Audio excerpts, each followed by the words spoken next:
Hey welcome students, my name is Aarveer और ये है पार्ट 2 ऑफ चैप्टर मोशन। तो इस चैप्टर में बात करेंगे ग्राफिकल रिप्रेजेंटेशन ऑफ मोशन। और ये पढ़ने से पहले मैंने आपको कहा था कि 103 पे जो आपके इंडेक्स क्वेश्चंस हैं उनको लीव करिए और करके देखिए, अगर नहीं होते हैं तो फिर मैं कराऊंगा। सो 103 पे जो इंडेक्स क्वेश्चंस हैं वो एक्सेलरेशन पे बेस्ड हैं। तो देख लेते हैं एक्सेलरेशन का, थोड़ा सा हम देख लेते हैं क्योंकि मैंने आपको फर्स्ट पार्ट था उसमें कुछ चीज़ें लीव कर दी थी because of the length of the video. So acceleration is v minus you upon T, ये एक्सेलरेशन का फॉर्मूला होता है। और एक्सेलरेशन की जो डेफिनेशन मैंने आपको बताई थी वो थी rate of change of velocity, जो कि है चेंज ऑफ वेलोसिटी, और ये है rate of change of velocity. और ऐसा यूनिट क्या होती है एक्सेलरेशन की, ऐसा यूनिट क्या होती है एक्सेलरेशन की, तो ऐसा यूनिट निकालने के लिए लेट्स से हमारे पास दो वेलोसिटी हैं, जो कि पहली वेलोसिटी है u मीटर पर सेकंड और दूसरी है v मीटर पर सेकंड। तो इसको फॉर्मूले में रखेंगे और लेट्स से टाइम है t सेकंड, तो इसको फॉर्मूले में रखेंगे हम acceleration v minus u metre पर सेकंड आपका कॉमन आ जाएगा और अपॉन आ जाएगा सेकंड।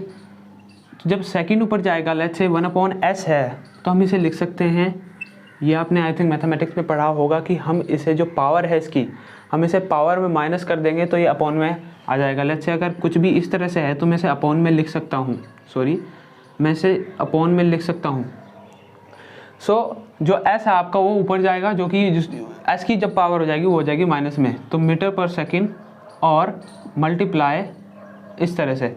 तो जब हमारे पास दो वैल्यू है, लेट्स से आपने मैथमेटिक्स में पढ़ा होगा ma into let's say mb, तो हम ऐसे लिख सकते हैं इसको, m की पावर हो जाएगी a प्लस b। तो इसी तरह यहाँ पर भी हम लिख सकते हैं। और जब इन्हें दोनों को प्लस करेंगे तो एक्सेलरेशन की जो यूनिट आएगी वो आएगी मीटर पर सेकंड स्क्वायर। तो आपके ये ऐसा यूनिट है, ठीक है।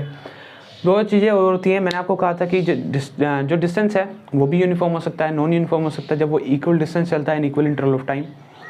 आपकी स्पीड है वो भी यूनिफॉर्म हो सकती है जब वो कांस्टेंट स्पीड से चल रहा है या कांस्टेंट स्पीड से नहीं चल रहा, तो उसमें भी नॉन यूनिफॉर्म और यूनिफॉर्म होते हैं।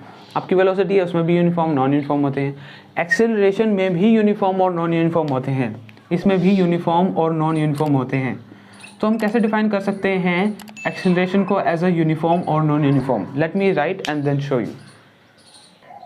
तो ये है इसकी डेफिनेशन, इसको इजीली डिफाइन कर सकते हैं। देखिए, एन ऑब्जेक्ट और particle is said to be in uniformly accelerated motion if its velocity changes equally in per unit time. देखिए, अगर उसकी वेलोसिटी, लेट्स से मैं कोई एग्जांपल आपको दे रहा हूँ, जो इनिशियल वेलोसिटी थी उसकी 0 थी, फिर वो धीरे धीरे एक्सेलरेट करा उसने और किस तरह से गया 1 2, ये जो 1 2 है ये मीटर पर सेकंड है, जो उसकी वेलोसिटी चेंज हो रही है 1 2 3 4 5, यानी कि उसमें 1 वेलोसिटी का डिफरेंस है, 1 मीटर पर सेकंड का उसमें जो डिफरेंस है वो आ रहा है। लेट्स से अगर मैं कोई भी ग्राफ इसमें ड्रॉ करूँ और यहाँ पे रखूँ वेलोसिटी और टाइम, सो जो ये ओरिजिन से जो आपका स्ट्रेट लाइन ग्राफ निकलेगा ना, ये एक यूनिफॉर्मली एक्सेलरेटेड मोशन का एक एग्जांपल है। देखिए, इसमें जो वेलोसिटी हो रही है ना पर यूनिट टाइम में इक्वल वेलोसिटी बढ़ रही है when it's velocity changes equal in per unit time. In per unit time में देखो, अगर ये 1 सेकेंड है तो इसमें इक्वल वेलोसिटी यहाँ पे बढ़ रही है, ये देखिए इक्वल वेलोसिटी यहाँ पर बढ़ रही है। और नॉन यूनिफॉर्म एक्सेलरेशन को कैसे कह सकते हैं, नॉन यूनिफॉर्म एक्सेलरेटेड मोशन को या नॉन यूनिफॉर्म एक्सेलरेशन को, एन ऑब्जेक्ट और particle is said to be in non uniformly accelerated motion if its velocity changes unequal in per unit time, changes unequally और unequal in per unit time. So this is a definition of uniform and non uniform. और graph पे हम देखेंगे, अभी तो graphical representation मैंने आपको दिखाया नहीं, पर ग्राफ पे हम देखेंगे कि कैसे यूनिफॉर्मली और नॉन यूनिफॉर्म की, बेसिकली हम डिस्टेंस का जो यूनिफॉर्म है नॉन यूनिफॉर्म है, स्पीड का uniform non uniform, velocity acceleration in सब का नॉन यूनिफॉर्म देखेंगे। और प्रैक्टिकल लाइफ में हमारा जो यूनिफॉर्म मोशन है वो बहुत कम होता है, हमारा जो प्रैक्टिकल लाइफ में होता है वो होता है नॉन यूनिफॉर्म मोशन। पर एक मोशन होता है यूनिफॉर्म एक्सेलरेशन का, अगर हम किसी ऑब्जेक्ट को एक हाइट से ड्रॉप कर दें तो जो उसका एक्सेलरेशन होगा वो होगा uniformly accelerated motion. Uniformly accelerated motion, उसकी वेलोसिटी जो बढ़ेगी वो इक्वल बढ़ेगी इन पर यूनिट टाइम। जो फ्री फॉल होगा ना किसी भी ऑब्जेक्ट का, वो एक एग्जांपल है यूनिफॉर्मली एक्सेलरेटेड मोशन का, ठीक है। Non uniform, basically non uniform example तो हम जैसे ही ट्रैवल करते हैं, स्पीड ब्रेकर आपने डेसिलेशन कर दिया, जब बिल्कुल जो ट्रैफिक, अगर रोड पे ट्रैफिक ना हो तो हमने एक्सेलरेशन दबा दिया, तो इसका तो एग्जांपल हमारे डे टू डे लाइफ में है। और यूनिफॉर्म का जो एग्जांपल है वो फ्री फॉल आप लिख सकते हो, free fall of an object और पार्टिकल और whatever you want to write. So हमने थोड़ा सा देख लिया एक्सीलरेशन के बारे में, और अब हम करते हैं कुछ क्वेश्चंस।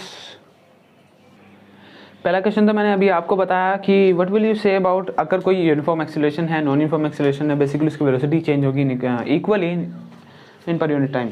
नॉन यूनिफॉर्म का सिंपली लिख सकते हो, bus decrease speed from 80 kilometre per hour to 60 kilometre per hour in 5 second, find the acceleration of the बस।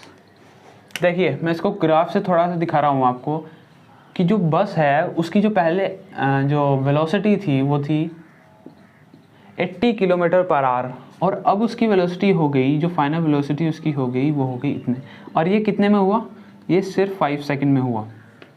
अब हमें इसका एक्सेलरेशन निकालना है, या आप कह सकते हो इसका डेसिलेशन निकालना है। एक्सेलरेशन का उल्टा होता है डेसिलेशन या रिटार्डेशन, हमें इसका रिटार्डेशन निकालना है। सबसे पहले हमें क्या करना पड़ेगा, या तो आप इसको आवर्स में बदल दीजिए। अगर आप इसे आर में बदलोगे तो जो कैलकुलेशन हमारी है जो वो बहुत डिफिकल्ट हो जाएगी, तो हमें कैलकुलेशन को डिफिकल्ट नहीं, हमें कैलकुलेशन को आसान करना है, इसलिए हम किलोमीटर पर आर को मीटर पर सेकंड में बदलेंगे। मीटर पर सेकंड में बदलने के लिए हमारे पास दो वैल्यूज़ हैं, एक होता है 5/18 और एक होता है 18/5। देखिए जब भी आपको यूनिट जो है ना बड़ी दी हुई है, जैसे कि 80 किलोमीटर पर आवर, हमें एक बड़ी यूनिट दी हुई है किलोमीटर, अगर आपको बड़ी यूनिट दी हुई है तो आपको छोटी वैल्यू का इस्तेमाल करना है।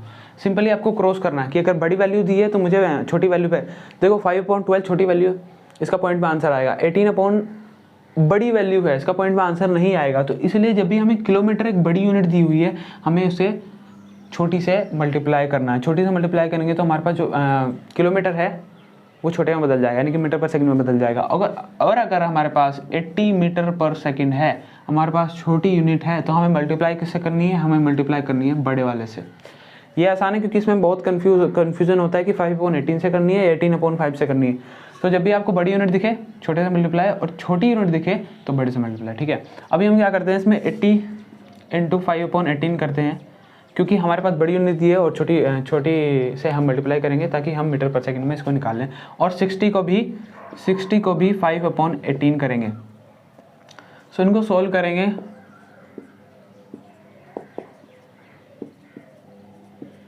एक हमारे पास ये आ गया और दूसरा आ गया हमारे पास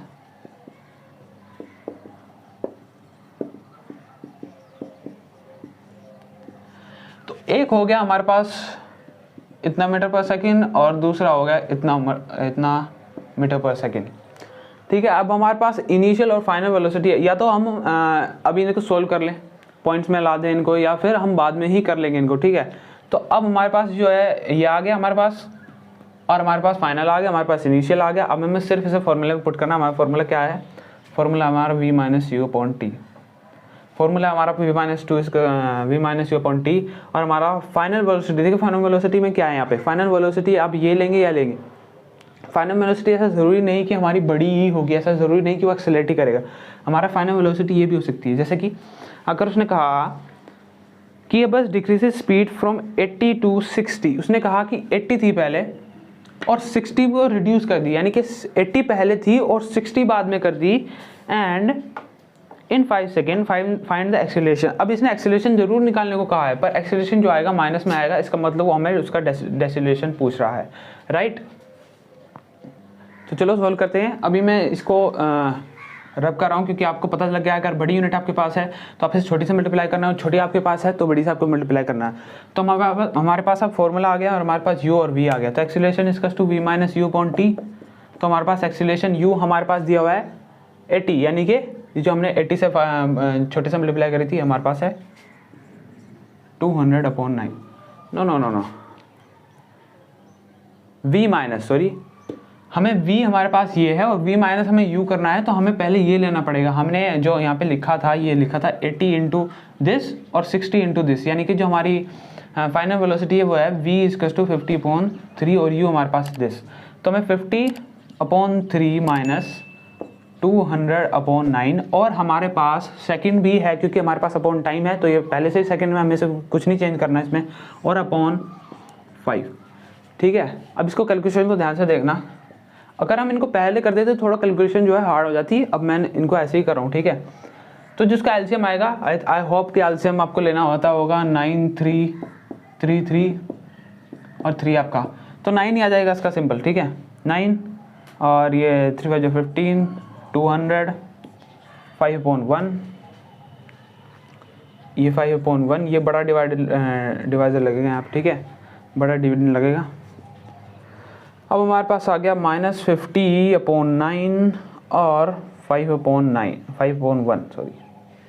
अब हम क्या करते थे, देखो अब हम क्या करते थे, हमारे पास -50/9 है और ये पूरा किसके डिवाइड कर रहा है, कौन इसको डिवाइड कर रहा है, 5/1।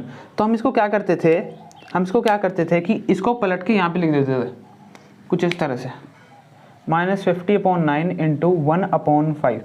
इसको अगर हमें इसका जो हम रेसिप्रोकल आसानी से कर सकते हैं, रेसिप्रोकल करके हम इसे 1/5 में लिख सकते हैं, आसानी से हम इसको कर सकते हैं।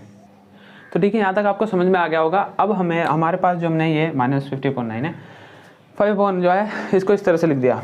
अच्छा, इसको इस तरह से लिखा क्यों, देखो मैंने आपको पहले भी बताया है, लेट मी इरेज दिस। अगर आपने नोट नहीं किया तो नोट कर लीजिए, मैं इसको इरेज कर रहा हूँ वहाँ से, नोट नहीं किया तो नोट करिए। मैं आपको समझा रहा हूँ कि हमने ऐसा क्यों किया। मैंने आपको कहा था कि 1/, ये जो सेकंड हमने एक्सीलरेशन में देखा था, तो हमने इसको मल्टीप्लाई में कुछ इस तरह से लिख दिया था, s की पावर हमने -1 कर दी थी। यहाँ पे भी यही होगा, जो हमारे पास 50/9 है डिवाइडेड बाय 5/1, ये जब ऊपर जाएगा तो हमारे पास आएगा 5/9 की पावर -1। और जब ये 1 को हम हटाएंगे, कैसे हटा सकते हैं इसको रेसिप्रोकल कर देंगे तो हट जाएगा ये, -50/9 × 1/5। इस तरह से क्योंकि हम कहते हैं ना, इसको पलट के लिख दो, तो ऊपर मल्टीप्लाई लगा दो, इसको पलट के लिख दो, तो वो इसी तरह से होता है कि पहले हम पावर जो है माइनस में लिख देते हैं और फिर उसके बाद इसको रेसिप्रोकल कर देते हैं। तो हमारे पास आ गया है -50/9 × 1/5, तो ये 10 हो जाएगा। और अब देखो जो कैलकुलेशन वो कितनी आसान होगी, 1.11, ठीक है, मीटर पर सेकेंड माइनस जो हमारे पास एक्सीलरेशन वो आ गया, मीटर पर सेकेंड एक्सीलरेशन आसानी से आ गया। अगर हम इसको पहले ही सोल्व करते तो मुझे लगता है ऐसा कि थोड़ी डिफिकल्टी आ सकती थी हमारी कैलकुलेशन में, पर अब ऐसा नहीं है। और अगर नहीं भी आ सकती थी तो हमें 2 कैलकुलेशन करनी पड़ती, यहाँ पे एक तो ये करनी पड़ती कैलकुलेशन, एक ये करनी पड़ती और फिर एक ये डिवाइड में करनी पड़ती पॉइंट्स में कैलकुलेशन। अब हमें सिर्फ एक कैलकुलेशन करनी पड़ी है। और देखो आप 10/9 कितनी आसान कैलकुलेशन, ठीक है। सो सेकंड क्वेश्चन देखते हैं हम क्या है, सॉरी थर्ड देखिए, इसको नोट डाउन करिए, मैं जल्दी से कर रहा हूँ इसको। थर्ड क्वेश्चन कह रहा है, a train starting from a railway station and moving with uniform acceleration attains to this in 10 minutes. तो वो कह रहा है 40 0 से चलाइए, यूज़ में इसको 0 है, और 40 km/h की स्पीड उसने ले ली 10 मिनट्स में। अब हमारे पास इसे सोल्व करने के लिए हमें इसे बनाना पड़ेगा मीटर पर सेकंड में। मीटर पर सेकंड में बनाने के लिए हमारे पास इसमें बड़ी यूनिट है किलोमीटर, हमें किससे मल्टीप्लाई करना पड़ेगा, हमें मल्टीप्लाई करना पड़ेगा किससे, छोटी से। बड़ी यूनिट है तो छोटी से मल्टीप्लाई करना है, हमें न्यूमरेटर देखना है छोटा है, ठीक है। आई थिंक मैंने बहुत बता दिया इसके बारे में। दिस, अब देखो ये 2 तरीके से सोल्व हो सकता है, या तो आप इसका वैल्यू निकालो, या तो आप इसकी वैल्यू निकालो। अब मैं इसे रब कर रहा हूँ, आप इसे नोट करिए कि नोट करना है आपको। अब मैं इसे 2 तरीके से निकालने की कोशिश करूँगा। कैसे, एक तो आसान तरीका सा ये मुझे लग रहा है कि हमारे पास 10/9 आया। देखो हमने पिछले क्वेश्चन में 10/9 को मल्टीप्लाई करता और मैं आंसर 10 से 9 को डिवाइड कर रहा था, मैं आंसर भी पता है। अगर हम इसे इस तरह से लिखें और 10 को 9 से डिवाइड करें, 10 को 9 से डिवाइड करेंगे तो हमारे पास 1.11 कितने लगा लीजिए आप, ठीक है, कितनी 1 लगा दीजिए और 1 लगा लीजिए, लेट्स से मैं 4 लगाता हूँ। अब हमारे पास 10 और है, तो आंसर क्या आ जाएगा, 1.1 मीटर पर सेकेंड, ये हमारा आंसर आ गया। या आप दूसरे तरीके से ऐसे कर सकते हो कि जो 100/9 है इसको ऐसे ही एज इट इज छोड़ दो, ठीक है। अब हमारे पास ये आ गया, और हमारे पास जो टाइम दिया हुआ है वो टाइम दिया हुआ है हमारे पास 10 मिनट। ये हमारे पास आएगा, 10 को इंटू करो 60 से सेकंड में बदलने के लिए, तो हमारे पास आ जाएगा 600 सेकंड तेरा। ये कैलकुलेशन कैसे होगी भाई। अब हमारे पास इसे दोनों तरीके से कर सकते हैं, acceleration equals to v - u/t और acceleration equals to v - u/t। पहले से देखते हैं एक्सेलरेशन। v हमारे पास है एग्जैक्टली 100/9 और u हमारे पास 0 है। मैंने आपको कहा था u 0 है और जो फाइनल वो 40 मीटर पर आर है, किलोमीटर पर आर है, या हमारे पास 11.11, या 100/9 मीटर पर सेकेंड, ठीक है। तो हमारे पास अब डिवाइड करना है हमें 600 से। तो 600 मैंने आपको बताया था ये जाएगा ऊपर 1/600, 0 से 0 कैंसिल और हमारा एक्सीलरेशन आएगा 9×6=54 मीटर पर सेकेंड स्क्वायर। ये हमारा एक्सीलरेशन आ गया। अब इसको कौन सोल्व करेगा, इसको एज इट इज छोड़ दो, पेपर में लिख देना, अपने आप सोल्व करते फिर हम नहीं सोल्व करने वाले। Acceleration equals to v minus u हमारे पास है 11। अब हम लेते हैं 11.11 वाला, 11.11 मीटर पर सेकेंड और t हमारे पास है 600, ठीक है। अब इसे कैसे कर सकते हैं हम, इंटू 20 लगाए ताकि हम पॉइंट हटा सकें, ठीक है। अब इसको 1111 को 6 से डिवाइड करना है। 6 1 6 आसान है 6 1 6 5 में लगा और 8 चलेगा ये, 6 8 48 और 8 के बाद हमारे साथ चलेगा ये 3, राइट। 6 5 30, इतना ही छोड़ दो, एक्सीलरेशन हमारे पास आ गया कुछ इस तरह से और 2 0 ही हैं। एक्सीलरेशन हमारे पास पॉइंट लगाएंगे 5 8 1 0 4 हो गए मीटर पर सेकेंड स्क्वायर। ये हमारे पास एक्सीलरेशन आ गया, ये हमारे पास एक्सीलरेशन। आप दो तरीके से कर सकते हैं, वैसे तो ये बहुत आसान है क्योंकि हमें तो पहले ही पता था कि 10/9 से हमारे पास तो 1.111 है। अब 10 इधर खिसकाना है, बस 0 इधर खिसका दो। अच्छा 0 कैसे खिसकाइए, इधर ये इधर ऐसे खिसकाइए, 3 0 लगा दी नीचे क्योंकि हमारे पास जो पॉइंट के बाद जितने वैल्यूज़ होते हैं हम उतने 0 लगा देते हैं। 0 से 0 एक कैंसिल और 1 1 1। अब हमें सिर्फ 2 0 लगानी है जो कि यहाँ लगेगी। इस तरह से 0 इधर खिसक जाती है। अगर ये होता माइनस में यानी कि होता डिवाइड में तो 0 इधर खिसकती, और अगर मल्टीप्लाई में है तो उसके पास जाती, 0 उसके पास जाती मल्टीप्लाई के पास, ठीक है।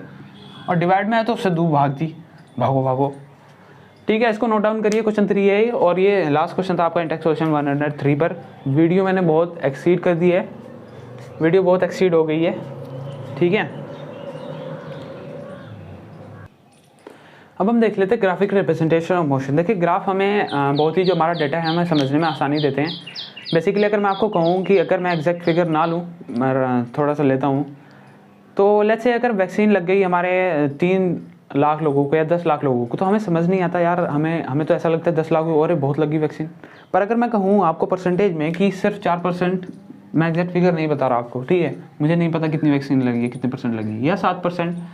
सो आपको अब कहोगे यार 7% लगी है, अभी 100% लगनी है, अभी 100% लगनी है। या अगर कोई भी बार ग्राफ है और आपको दिए हुए हैं स्कोर, अगर आपको दिए हुए हैं स्कोर, लेट्स से ये हमारा स्कोर है चैनल्स का स्कोर कि सबसे ऊपर जो एजुकेशन में वो कौन है, तो एकदम बता दोगे कि भैया कौन है।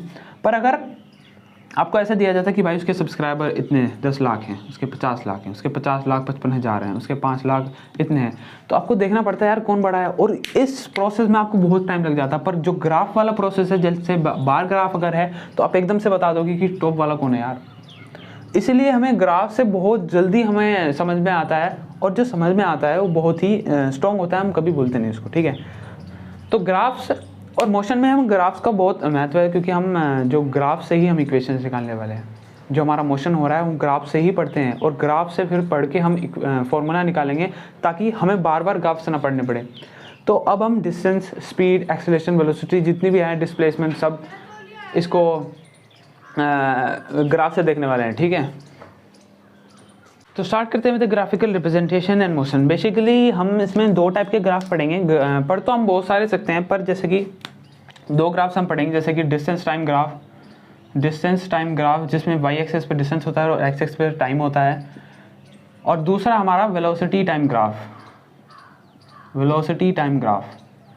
देखिए 2 ग्राफ इसलिए पढ़ेंगे क्योंकि हमारे पास जो रेस्ट स्टेट है, मोशन स्टेट है, जितनी भी स्पीड है, एक्सेलरेशन है, हम वेलोसिटी टाइम ग्राफ से और डिस्टेंस टाइम ग्राफ से सब चीज़ों को समझ सकते हैं। जितनी भी हम फिजिकल क्वांटिटी पढ़े हैं, जितनी भी एंटिटीज़ पढ़ी हैं मोशन के अंदर, जितना भी हमने पूरा कंप्लीट मोशन पढ़ा है, वो हम इन दोनों ग्राफ से पता कर सकते हैं। जैसे रेस्ट स्टेट है, कोई ऑब्जेक्ट मूव कर रहा है, यूनिफॉर्म मूव कर रहा है, नॉन यूनिफॉर्म मूव कर रहा है, तो ये 2 ग्राफ्स इनफ है।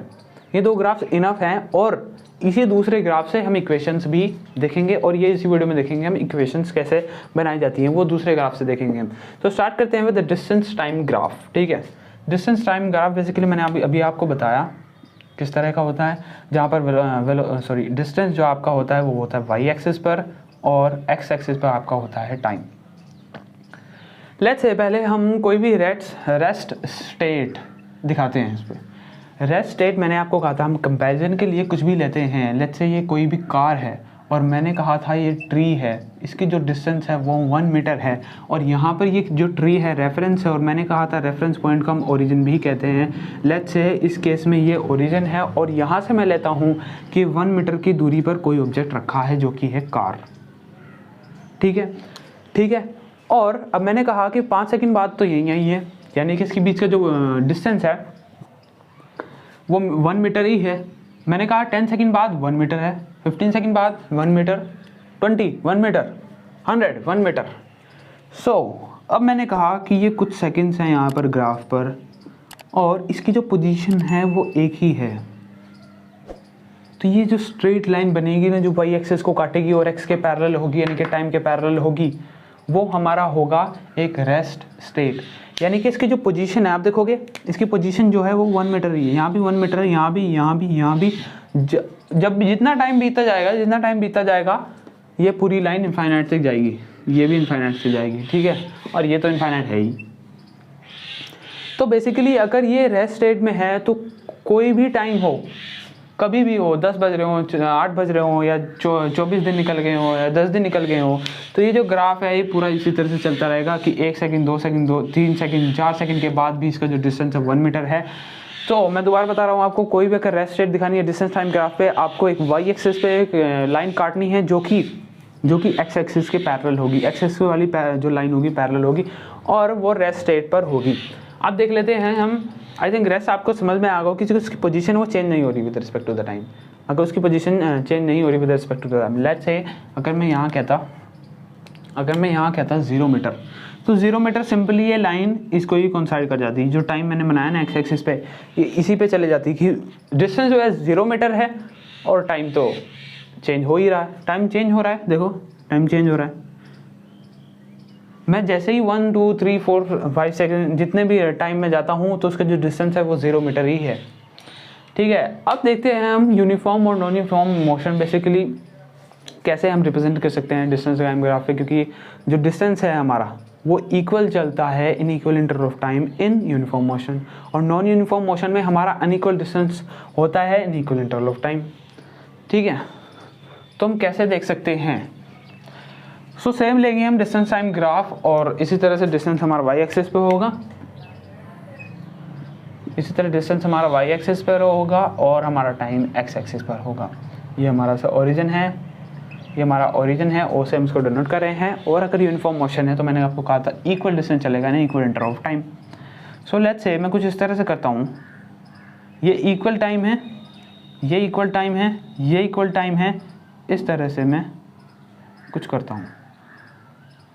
ये पॉइंट्स लगा रहा हूँ मैं, कोई भी मुझे ग्राफ दिया हुआ है। लेट्स से अगर मैं आपके टेबल में बात करूँ, टेबल आपकी नहीं दी हुई है, बेसिकली आपकी यूनिफॉर्म जो मोशन है उसके लिए कोई टेबल नहीं दी हुई है, पर जो आपका जो स्ट्रेट लाइन ओरिजिन से निकलेगा ना,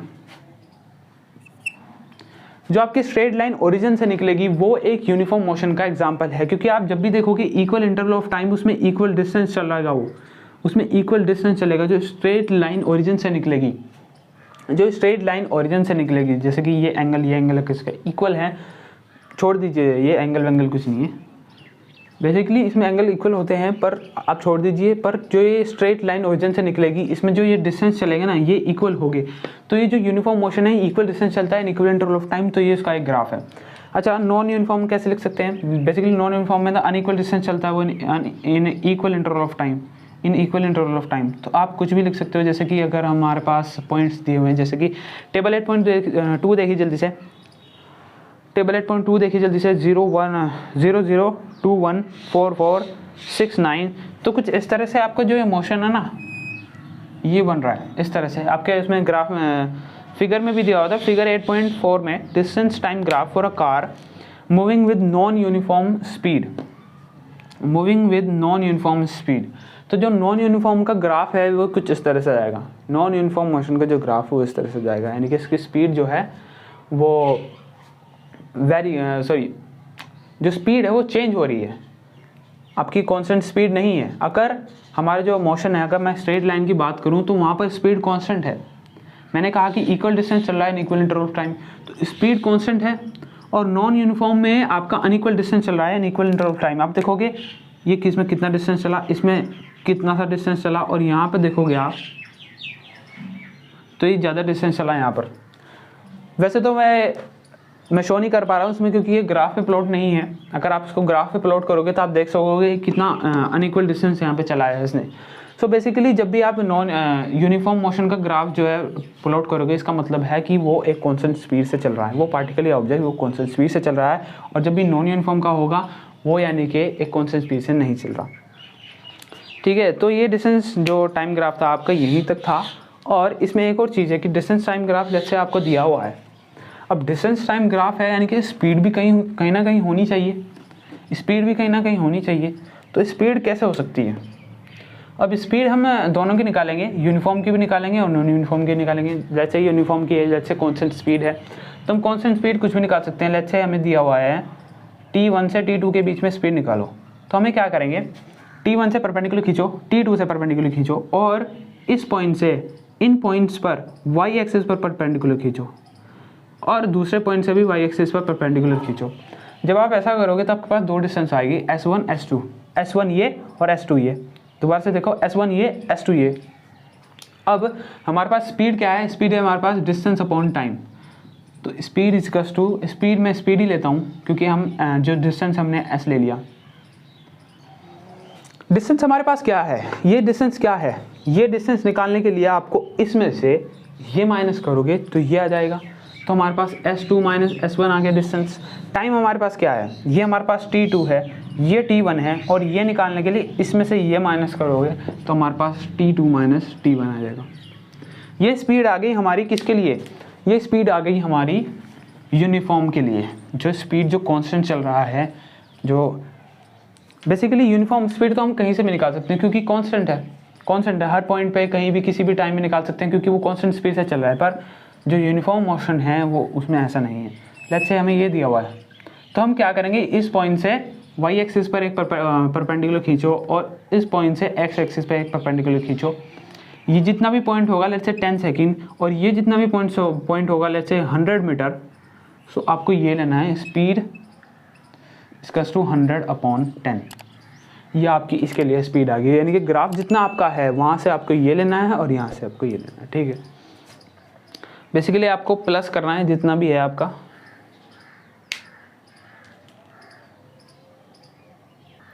और हम कहीं से भी बीच में से इसका जो स्पीड है वो नहीं निकाल सकते क्योंकि ये कांस्टेंट नहीं है। हम यहाँ की स्पीड में बहुत अंतर है, यहाँ की स्पीड यहाँ की स्पीड में बहुत अंतर है। आपको समझ में आया होगा कि जैसे 1 2 3 जितने ये 10 सेकेंड है, तो 10 सेकेंड तक जब ये चला, 10 सेकेंड तक जब ये चला तो इसने 100 मीटर तक ये चल दिया था, 100 मीटर तक। बेसिकली 10 सेकेंड में 100 मीटर तक चल दिया था। तो बेसिकली हमें एंड पॉइंट देखना है इसका, और इससे तो परपेंडिकुलर खींच के हमारे पास जो है स्पीड आ जाएगी इसकी। अब हम देखते हैं distance time graph. Distance time graph थोड़ा ध्यान से देखना। डिस्टेंस टाइम ग्राफ में आपका वेलोसिटी है, टाइम है, एक्सेलरेशन है, उसका डिस्प्लेसमेंट है, और फिर डिस्टेंस भी देखेंगे उसमें। वेलोसिटी में डिस्टेंस कैसे हो सकता है, तो देखते रहिए वीडियो देखते रहिए, आपको पता लगेगा। ये है वेलोसिटी टाइम ग्राफ। तो वेलोसिटी टाइम ग्राफ में सिंपल वेलोसिटी आपकी अपने y एक्सिस पे लेनी है और टाइम अपने x एक्सिस पे लेना है। तो ठीक है, ये आपकी सेम एज आपके बुक में दिया हुआ है, फिगर 8.5 में दिया हुआ है, ये सेम ग्राफ है उसी तरह का। इसमें ये हमारे पास है यूनिफॉर्म का ग्राफ। तो यूनिफॉर्म हम पहले देखेंगे क्या क्या चीज़ें हम इससे एक्सट्रैक्ट कर सकेंगे। डिस्प्लेसमेंट भी निकल सकती है कैसे, इससे एक्सेलरेशन भी निकल सकता है क्या। तो पहले यूनिफॉर्म देखेंगे, फिर हम बाद में नॉन यूनिफॉर्म पे जाएंगे। तो बेसिकली यूनिफॉर्म मोशन मैंने आपको कहा कि इक्वल जो उसकी वेलोसिटी वो रहने वाली है with respect to the time. उसकी जो वेलोसिटी है वो कॉन्स्टेंट रहने वाली है, यूनिफॉर्म है उसकी वेलोसिटी। अब आप देखोगे तो इसकी जो स्पीड है वो कॉन्स्टेंट है, इसकी जो स्पीड है वो कॉन्स्टेंट है। पहले सेकंड में, दूसरे सेकंड में, तीसरे सेकंड में, चौथे सेकंड में भी देखो 40 है, 40। तो ये यूनिफॉर्म का ग्राफ है। बेसिकली ये एक लाइन जा रही है जो y एक्सिस को कट कर रही है और x एक्सिस के पैरेलल है जहाँ पर टाइम है। अब आप देखिए अब आप देखिए, मुझसे कहा गया कि ये t1 है और ये t2 है, ये कोई वेलोसिटी टाइम ग्राफ है। सो कोई भी अगर वेलोसिटी टाइम ग्राफ यूनिफॉर्म का ग्राफ है, यूनिफॉर्म मोशन का ग्राफ है, सो उसमें जो एरिया होगा ना ग्राफ के अंडर का, वो उसकी डिस्प्लेसमेंट जाएगी।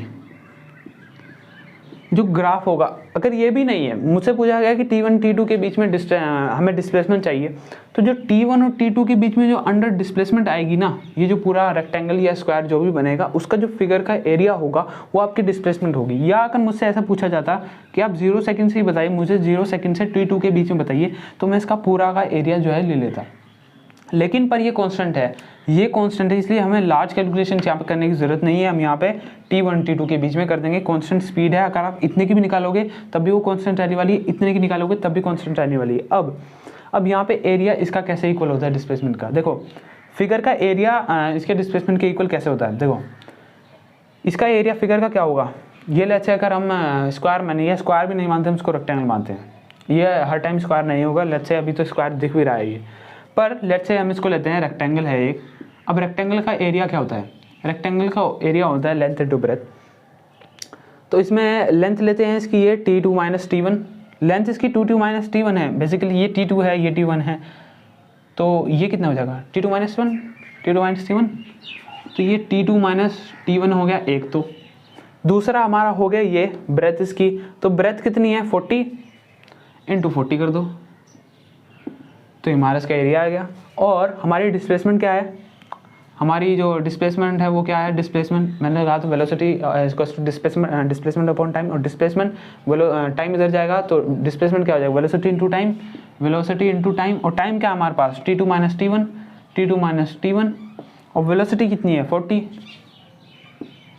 तो हमारा जो रेक्टेंगल का एरिया हो जाएगा वो इक्वल हो जाएगा, लेट्स से अगर इक्वेशन 1 मानते हैं, इसे इक्वेशन 2 मानते हैं, from equation 1 and equation 2 the area of this figure, area of the rectangle is equals to the displacement of this velocity time graph। ठीक है, इसका ये डिस्प्लेसमेंट हो जाएगा। तो ये यूनिफॉर्म मोशन का हमने देखा कि हम इससे डिस्प्लेसमेंट निकाल सकते हैं, इसे हम आसानी से डिस्प्लेसमेंट निकाल सकते हैं बेसिकली।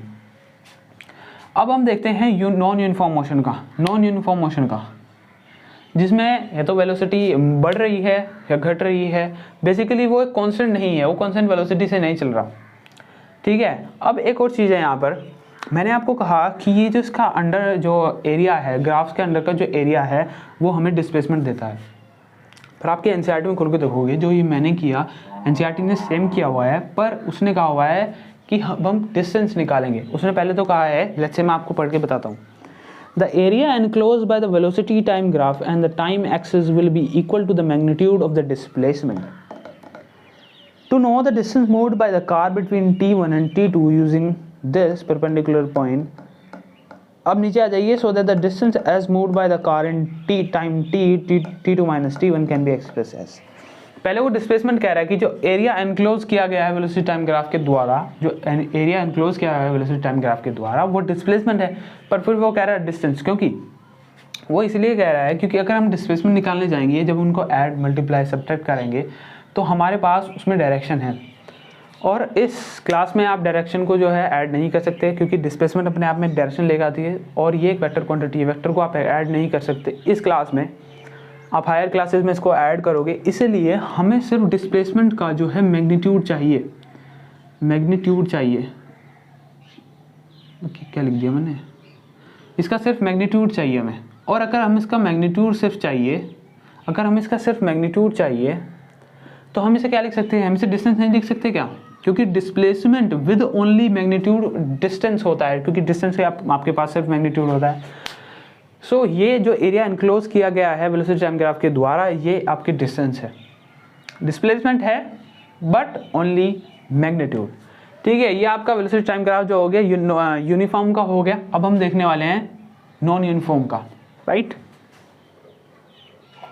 तो ये 3 ग्राफ हैं नॉन यूनिफॉर्म मोशन के लिए। बेसिकली नॉन यूनिफॉर्म मोशन में वेलोसिटी कांस्टेंट नहीं होती। अब वेलोसिटी बढ़ भी सकती है with respect to the time, कि हर बार मतलब हर सेकंड बढ़ रही है, हर 2 सेकंड में बाद बढ़ रही है, या हर 2 सेकंड बाद घट भी सकती है, हर 1 सेकंड बाद घट भी सकती है, या वो बढ़ सकती है फिर घट सकती है, बढ़ सकती है फिर घट सकती है। तो इसमें 3 वेरिएशंस आती हैं नॉन यूनिफॉर्म, उसमें नॉन यूनिफॉर्म मोशन में जो हमारा होता है, नॉन यूनिफॉर्म वेलोसिटी से जो मूव करता है उसमें 3 वेरिएशंस होती है। पहला क्या होता है जिसमें एक्सेलरेशन होता है, जिसमें एक्सेलरेशन होता है बेसिकली इसमें इक्वल वेलोसिटी बढ़ती है in equal interval of time.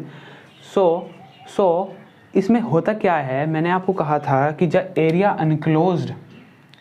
अनक्लोज्ड by the velocity time graph वो आपका डिस्प्लेसमेंट होगा। और जब मैं कह रहा हूँ area enclosed by velocity time graph, तो इसमें जो एरिया अनक्लोज्ड है, इसमें जो एरिया अनक्लोज्ड है, इन तीनों ग्राफ में जो एरिया अनक्लोज है वो आपका डिस्प्लेसमेंट होगा, या मैं कहूँ डिस्टेंस, या मैं कह सकता हूँ डिस्प्लेसमेंट विद मैग्नीट्यूड होगा। अब आप इस ग्राफ में देखिए, अगर मैं इसका डिस्प्लेसमेंट निकालने जाऊँ, इसका डिस्प्लेसमेंट लेट्स से मुझे कहा गया है लेट्स से कि मुझे भैया T1 और T2 के बीच में हमारा डिस्प्लेसमेंट चाहिए। अगर मुझे कहा गया कि इसका पूरे का जितना भी मोशन किया ना इसने, अगर मुझे पूरे का डिस्प्लेसमेंट निकालना तो मैं पूरे का फिगर लूँगा। ये जो पूरा ट्रायंगल आपको दिख रहा है ना, ये पूरा दिख रहा है आपको जो ट्रायंगल, इसका पूरे का एरिया मुझे लेना पड़ेगा। पर मुझे कहा गया है T1 T2 के बीच में, इसलिए कहा गया है क्योंकि ये कॉम्प्लेक्स केस में इसमें 2 फिगर आ रही हैं। अगर मुझे एक कहा होता तो एक सिंपलर केस है, आप half into base into height लगा देते। पर इस केस में क्या हो रहा है कि हमें डिस्प्लेसमेंट निकालना है, तो पहले हम इसका एरिया निकालेंगे फिर इसका एरिया निकालेंगे। या आप इसको इस तरह से कर सकते हो कि एक पूरा ट्रेपेजियम आपको दिख रहा है, ये पूरा ट्रेपेजियम है, या इस तरह से मैं इसको लिख सकता हूँ ये ट्रेपेजियम है। तो इसका जो फॉर्मूला होगा half into sum of parallel sides. इसकी पैरेलल साइड्स ये हैं पूरी, तो sum of parallel sides into height. तो इस फॉर्मूले से मैं इसको कर सकता हूँ इसका डिस्प्लेसमेंट। या ये एक फिगर है, मैं इसका अलग अलग एरिया निकालूँ और इनको प्लस कर दूँ। सो बेसिकली अगर मैं इसका डिस्प्लेसमेंट निकालूँ तो हाफ इंटू बेस हमारा हो जाएगा AC, पहले मैं ट्रायंगल का वो निकाल रहा हूँ, ठीक है। तो AC हो जाएगा हमारा इनटू हाइट, और प्लस मैं क्या करूँगा इसमें इस वाले का एरिया, तो T2 माइनस T1 हमारे पास हो जाएगा इनटू इसका ट्रायंगल का या स्क्वायर का एरिया निकालने के लिए हमारे पास ये लेंथ इनटू ब्रेथ करना है। तो हमारे पास लेंथ हमारे पास आ गई, ब्रेथ हमारे पास क्या है, लेट्स से वेलोसिटी कुछ भी है x मान लो उसको, x। तो ये इसका जो डिस्प्लेसमेंट है ये हो जाएगा, ठीक है। ये इससे आराम से डिस्प्लेसमेंट निकल जाएगा। या आप इससे भी कर सकते हो, सम ऑफ पैरेलल साइड्स भी कर सकते हो। आप AE प्लस BC करोगे इनटू हाफ इनटू आपका जो हाइट है, आप इस ट्रेपेजियम को इधर करोगे तो हाइट आपकी AC आएगी, सो अब मूव करते हैं इधर, जहाँ पे आपका हो रहा है डेसिलेशन। आपका इसमें डेसिलेशन हो रहा है, यानी कि वेलोसिटी जो है आपकी वो घट रही है। वेलोसिटी जो आपको घट रही है with respect to the time, यानी कि पर सेकंड घट रही है, या 2 सेकंड में घट रही है, या 3 सेकंड में घट रही है, जितने में घट रही है, पर विद टाइम के साथ में ही जो वेलोसिटी आपकी घट रही है। अब इसके जो एरिया इनक्लोज किया गया है इस ग्राफ के द्वारा, वेलोसिटी टाइम ग्राफ के द्वारा, इस वेलोसिटी टाइम ग्राफ के द्वारा जो एरिया इनक्लोज किया गया है वो भी आपका डिस्प्लेसमेंट होगा। Basically half into base into height लगाएंगे आप, half into base into height लगाएंगे, आपका इसका आ जाएगा। इसमें भी देखिए, ये मैंने मिट गया क्या, इसमें भी देखिए जो एरिया इनक्लोज किया गया ना इसके द्वारा, ये आपका डिस्प्लेसमेंट है विद मैग्नीट्यूड। मैं जब भी डिस्प्लेसमेंट कह रहा हूँ आप मानना डिस्टेंस बोल रहा है भैया, ठीक है। तो ये इन तीनों ग्राफ में जितना भी एरिया इंक्लूड किया गया है ग्राफ के द्वारा वो आपकी डिस्प्लेसमेंट ही होगी। और इस केस में आप डिस्प्लेसमेंट आराम से निकाल सकते हो, आपको सिर्फ इसका एरिया निकालना है जैसे कि। लेकिन आपसे पूछा गया कि पूरी डिस्प्लेसमेंट बताओ मुझे या पूरी डिस्टेंस बताओ मुझे, तो आप सिंपली इसका पूरे का कर सकते हो, जिसमें आप लगा सकते हो फिर half into base into height. 2 क्या है, ये कैसे बनाया 2, half into base into height. Half base क्या है हमारे पास, ये T2 है हमारे पास बेस, ये पूरा T2 है और ये T1 है। तो ये इसके लिए हमने T2 माइनस T1 करा। और अगर हम बेस लेंगे पूरा तो T2 लेंगे। जैसे अपने अगर यहाँ तक इसने मोशन किया पूरा, यहाँ तक ही गया है, मुझे तो यहाँ तक बताना है, तो ठीक है। हाइट हमारे पास क्या है, हाइट हमारे पास ये है पूरी, लेट्स से ये y है, इसको हम y कर देंगे, इसको हम T2 कर देंगे, इसको y कर देंगे, तो हमारे पास इसका डिस्प्लेसमेंट भी आ जाएगा। तो बेसिकली वेलोसिटी टाइम ग्राफ में इतना ही है, जिसमें 3 ग्राफ हमारे आते हैं। पहला ग्राफ है हमारा जिसमें एक्सीलरेशन हो रहा है, दूसरा ग्राफ जिसमें डेसिलेशन या रिटार्डेशन हो रहा है, और इसमें दोनों हो रहे हैं। तो ये नॉन यूनिफॉर्म में 3 ग्राफ्स आते हैं और यूनिफॉर्म में सिर्फ एक ग्राफ आता है जहाँ पे वेलोसिटी सिर्फ कांस्टेंट रहती है। नॉन यूनिफॉर्म में ध्यान रखना 3 ग्राफ्स आते हैं, आप नोट डाउन कर लीजिए इसको। वेलोसिटी टाइप ग्राफ में पहले यूनिफॉर्म लिखना, फिर वो फिगर 5 में आपको दिया हुआ आई थिंक, वो नोट करना, फिर नॉन यूनिफॉर्म लिखना और तीनों ग्राफ्स को नोट करना जहाँ पे आपका एक एक्सेलरेशन और एक डेसिलेशन और एक एक्सेलरेशन और डेसिलेशन दोनों हो रहा है, राइट। अब एक्टिविटी 8.9 देखिए, एक्टिविटी 8.9 थोड़ी इंपॉर्टेंट है। मैं इसको पहले ग्राफ को ड्रॉ करता हूँ, फिर आपको समझाता हूँ कि कैसे मैंने ड्रॉ किया वो। यह है एक्टिविटी 8.6 और ये है उसका ग्राफ। तो एक्टिविटी 8.6 में क्या कहा गया है, देखो कोई स्टेशन ए है, लेट्स से ये ए स्टेशन है और ए स्टेशन से हमें दूसरे स्टेशन की जो ट्रेन जो जा रही है वहाँ से डिस्टेंस नापनी है। लेट्स से ट्रेन यहाँ पे थी, तो ए, मैं कुछ इस तरह से आपको समझाता हूँ। लेट्स से ये स्टेशन ए है, तो हमें ट्रेन की ए डिस्टेंस से डिस्टेंस बतानी है। तो अभी तो 0 है, ये डिस्टेंस बी है, ये डिस्टेंस बी है यहाँ पर। ट्रेन यहाँ आई, अब हमारे पास जो डिस्टेंस उसकी हो गई वो हो गई 120। अब हमारे पास स्टेशन सी है, तो ये स्टेशन सी पे गई, तो इसके बीच की अब दूरी हो गई, इसके बीच की टोटल दूरी हो गई 180 और ये स्टेशन सी है। तो हमें स्टेशन ए से जो ट्रेन चल रही है उसकी डिस्टेंस हमें बतानी है। तो अब देखते हैं इसको प्लॉट करके कैसे प्लॉट करेंगे। मैंने प्लॉट वैसे कर दिया है। अब देखिए आप, जो स्टेशन ए है, लेट्स से ये ओरिजिन है, क्योंकि हम एक रेफरेंस पॉइंट ले रहे हैं ट्रेन के लिए, तो लेट्स से ये ओरिजिन यहाँ पर है ट्रेन ए पॉइंट, ठीक है। ए पॉइंट पर ये ट्रेन 0 पर है और वहाँ 15 मिनट रुकी। उसने कहा कि 8 बजे आई थी और 8:15 तक वहीं रही, तो 8:15 तक मैं इसको रेस्ट पे दिखाऊंगा, जो कि मैंने दिखा दिया 8:15 तक रेस्ट पे। उसके बाद उसने कहा कि 8:15 से चली और 120, यानी कि 120 चली, तो मैं यहाँ से परपेंडिकुलर जब खींचूंगा तो ये यहाँ पे कहीं कोइंसाइड करेगा। और टाइम क्या है, अराइवल ऑफ टाइम क्या है, 8:15, जो कि है ये, लेट मी ड्रॉ। तो 8:15 ये टाइम है, तो ये यहाँ से थोड़ी देर पहले रेस्ट में रही, 15 मिनट सॉरी, फिर यहाँ जाके कहीं 11:15 पर आई वहाँ पर स्टेशन पर। तो मैं इसको रब करता हूँ। उसके बाद उसने कहा कि वहाँ पर 8:30 तक ये वहीं रुकी, 11:15 पर आई और 11:30 तक वहीं रही। तो मैं इसको थोड़ा सा 15 मिनट जो है रेस्ट ये दिखा रहा हूँ, देखो यहाँ पे 15 मिनट में इसको रेस्ट दिखा रहा हूँ। उसके बाद कहा उसने कि 30 चली है, 11:30 से चली और 11:30 से फिर ये 180 पे गई। तो 180 ये रहा यहाँ पे कहीं और 13 ये रहा यहाँ पे कहीं। तो मैं इसको ड्रॉ कर दूँगा यहाँ से यहाँ तक। उसके बाद क्योंकि उसने कहा कि 11 पे आई, तो मैं 11 पे यहाँ से यहाँ इसको ड्रॉ कर दिया और 180 उसने डिस्टेंस चला। उसने कहा कि 13 मिनट ये और रुकी। अब 13 मिनट हमने और रोक दी, ये रेस्ट जो 13 मिनट कह रहा हूँ, 15 मिनट हमने इसको और थोड़ा सा रेस्ट स्टेट दे दिया। अब इस तरह से ही अगले स्टेशन पे भी इस तरह से ही जाएगी, इस तरह से थोड़ी देर रुकेगी, फिर चलेगी, फिर रुकेगी, फिर चलेगी। तो देखा आपने, ये थोड़ा सा रेस्ट दिया मैंने, फिर चलाया, फिर रेस्ट दिया, फिर चलाया। तो ये आपकी जो ग्राफ है, ये प्रॉपर ग्राफ है आपका। नोट डाउन, आप नोट करना चाहो तो नोट कर लीजिए, नोट करिए जल्दी से। तो एक्टिविटी 8.10 में देखिए आपको जो दिया हुआ है आपको ये टेबल 8.5 का आपका ग्राफ बनाना है। ये ग्राफ मैंने आपको ड्रॉ कर दिया। आपसे सिंपल, आपको कुछ नहीं करना है, इसमें टाइम लगाना है। तो मैंने टाइम किस तरह से लिया है, ये 8 है और लेट्स से मैं 8 बजे कहता हूँ या 8 o'clock। तो ये 8 बजे है, या 8 बजे 5 मिनट हुए हैं, 8:10 है, 8:15 है, 8:20 और फिर 25। और मैंने यहाँ पे किस तरह से लिया है, मैंने यहाँ पे लिया है ये 1, 2 और 3 और उसी हिसाब से मैंने जो ग्राफ है प्लॉट किया है फिरोज़ का और सानिया का। तो फिरोज़ के लिए मैंने किया ब्लू का इस्तेमाल और सानिया के लिए किया मैंने रेड का इस्तेमाल। तो ग्राफ देख लीजिए, आपको नोट करना है, नोट कर लीजिए। और इसमें मैं इंटरप्ट नहीं कर सकता एक्चुअली, इसमें आपको इंटरप्ट करने के लिए कहा गया है कि इसको समझिए कि क्या रहा है, मोशन किस तरह से हो रहा है। एक्चुअली मेरा ग्राफ नहीं है, ये ग्राफ पेपर नहीं है, इसलिए मैं इसको इंटरप्ट नहीं कर सकता। आप इसको इंटरप्ट करिए। आई थिंक मुझे लगता है कुछ इसमें इस तरह से आएगा कि दोनों यूनिफॉर्म मोशन में है और थोड़ा सा जो डिस्टेंस है उनके बीच में वो इक्वल है। जब वो उतने आगे चल रहा है तब भी वो उतने आगे चल रहा है, यानी कि एक फ़िक्स डिस्टेंस मेंटेन किया हुआ उन्होंने, मुझे ऐसा लगता है, जो कि क्योंकि थोड़ा सा इसके डिस्टेंस पे है।